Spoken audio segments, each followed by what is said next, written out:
In today's episode, literally everyone asks the question, why can't AI make a compelling slide deck? Why can we not make a presentation with generative AI?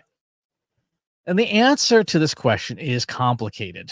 It's complicated because for two reasons. Number one is an architectural reason.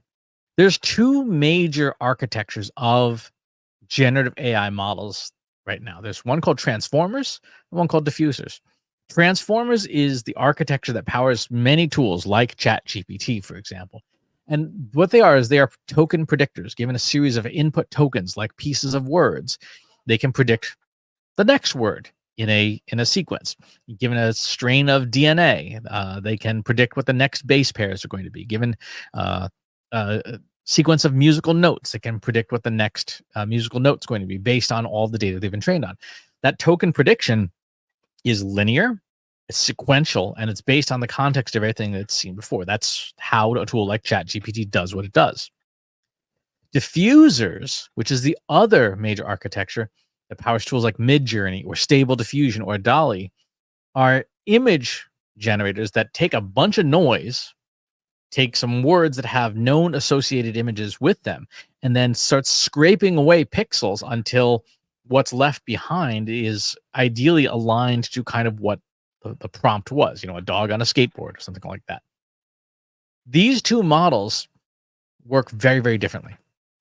And they don't talk to each other. They don't talk to each other well. They have difficulty understanding what's going on. Even multimodal models like Google's Gemini, for example, aren't really truly multimodal in that they can make a round trip. And here's what I mean.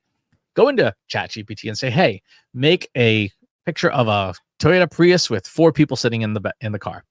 And every time I've done this, it comes up with a picture of 3 people. I'm like, but there's 4 people. I said 4 people. It says, here's your picture. And it's still got 3 people in it. Why is it doing this? Because a Transformers model can't see what a Diffusers model publishes, and vice versa. There's no round trip. Transformers can't see what diffusers have made. Diffusers have no true useful understanding of language. And so these architectures are incompatible. Now, will that change? Yes. There are already some laboratory models called transfusion models. There's also ones called visual language models. There's one from a Chinese model called Qwen that are getting more capable at starting to understand what they see. Pixtral is another example of a blended visual language model. And so the architecture issues are going to start getting better. There's another reason why this is difficult for these AI models, and that has to do with reason versus creativity. When you're putting together a presentation, there's a fair amount of reasoning that goes into it, logic.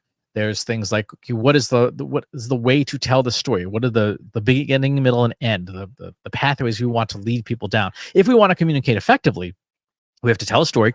It has to have a logical flow, some kind of sequencing that makes sense.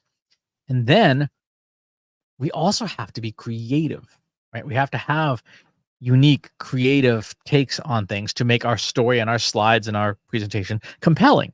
Right? No one wants to watch the same old thing. People want something fresh and new. Reason and creativity are kind of at opposite ends of the spectrum. Reason is very high probability things. It's saying, okay, what's the next most logical thing? What's the next most logical slide in the slide deck?